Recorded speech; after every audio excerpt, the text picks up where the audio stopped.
Masih di wilayah Kecamatan Kademangan, kali ini ada usaha kecil menengah yang tak kalah berkembangnya dari Kampung Bubur tadi. Ya, wisata edukasi Kampung Gerabah.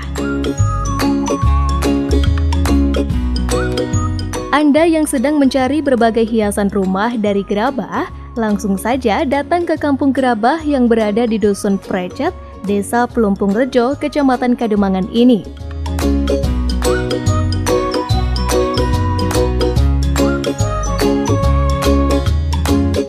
Ini adalah jenis usaha kerajinan gerabah, ya, macam-macam semua jenis kerajinan gerabah.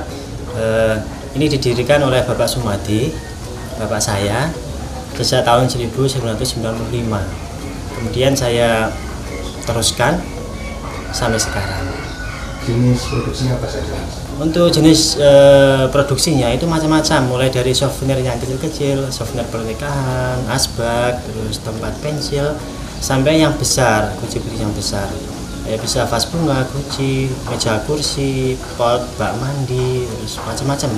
Kalau dihitung sekitar lebih dari 500 jenis ya, atau item macamnya.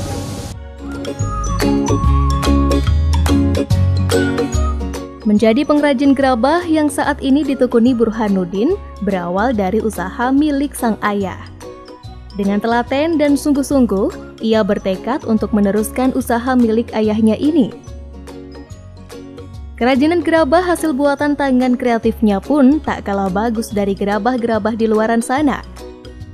Untuk membuat berbagai macam kerajinan gerabah, Burhanuddin hanya membutuhkan 3 campuran bahan utama, yaitu tanah liat, tanah kaulin, pasir halus, dan dicampur air.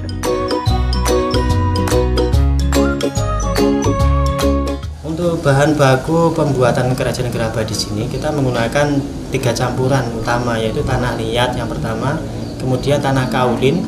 Tanah kaulin itu adalah tanah untuk bahan baku pembuatan keramik porselin. Kemudian pasir halus dan air, ya, tambahannya air. Untuk perbandingannya sekitar 3:1. 3 tanah liatnya, 2 tanah kaulin, kemudian 1 pasirnya. Untuk airnya sekitar 20% dari campuran itu semuanya.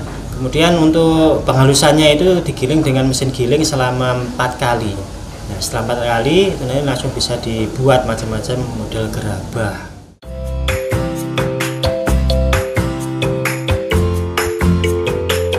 Gerabah sendiri adalah perabotan yang terbuat dari bahan dasar tanah liat. Dalam pembuatannya, tanah liat diproses melalui beberapa tahapan. Tanah liat yang sudah diproses dan siap dicetak menjadi gerabah, kemudian dibentuk dengan menggunakan tangan atau menggunakan alat putar.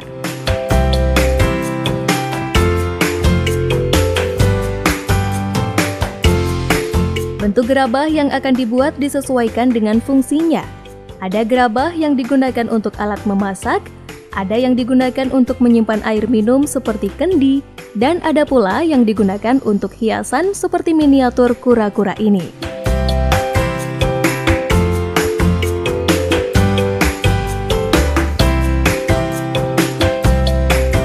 Ini memang desa Pelumpung, yaitu Dusun Precet, memang kampung gerabah. Dan ini adalah suatu binaan dari desa Pelumpung. Mudah-mudahan nanti ke depan yaitu bisa lebih mensejahterakan masyarakat kami. Memang kampung kami ini di Desa Pelumpung ini yaitu yang ada cuma satu, yaitu di Dusun Precet, Desa Pelumpung, dan yang dulu ini warisan dari Bapak Sumadi yang sekarang dilanjutkan oleh Mas Burhanuddin.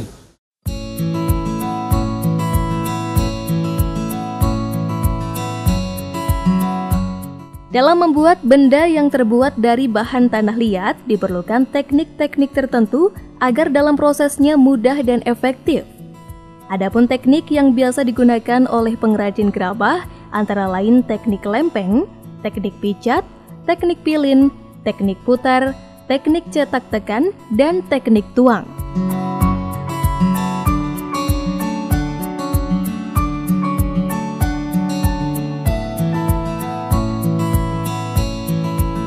Tahap akhir dari pembuatan gerabah adalah proses pembakaran. Namun sebelum itu, benda gerabah harus dikeringkan terlebih dahulu. Hal ini dilakukan agar kandungan air pada benda tersebut menguap dan kandungan airnya rata di seluruh permukaan.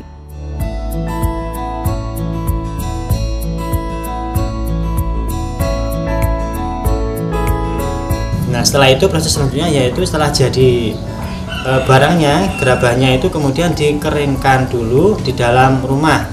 Kira-kira sudah keras. Nah, setelah keras kira-kira 3 hari atau 4 hari, kemudian proses selanjutnya yaitu dibakar. Nah, sebelum dibakar nanti dijemur di luar sana. Setelah dijemur sekira setengah hari, kemudian ditata, ditunggu pembakaran dan dibakar ya. Untuk proses pembakarannya selama 7-8 jam dengan bahan bakunya kayu sama jerami ya. Itu sampai nanti merah itu, karena warnanya merah itu sudah matang dan siap dicat.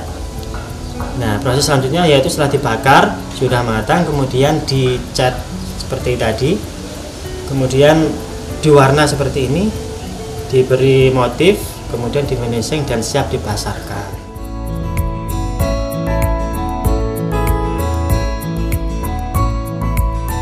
Agar tampak lebih menarik, benda gerabah yang telah melalui proses pengeringan dan pembakaran selanjutnya diwarnai dengan cat.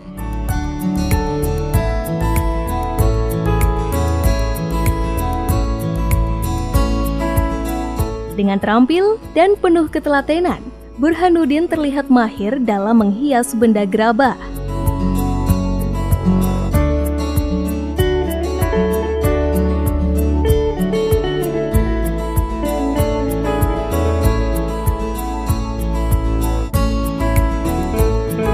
Benda gerabah yang sudah siap ini dihias dengan berbagai macam bentuk dan warna, hingga jadilah benda gerabah yang cantik dan tentunya memiliki nilai jual tinggi.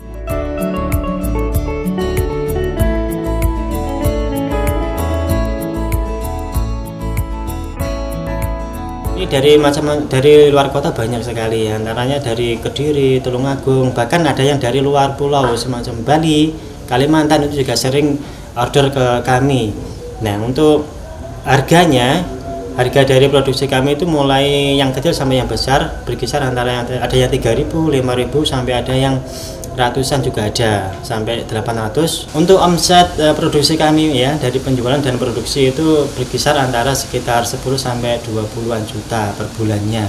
Perhatian dari pemerintah desa dan kecamatan itu sangat baik sekali, terutama dari Dinas Koperasi juga sangat mendukung bagi kami pengusaha industri gerabah ya.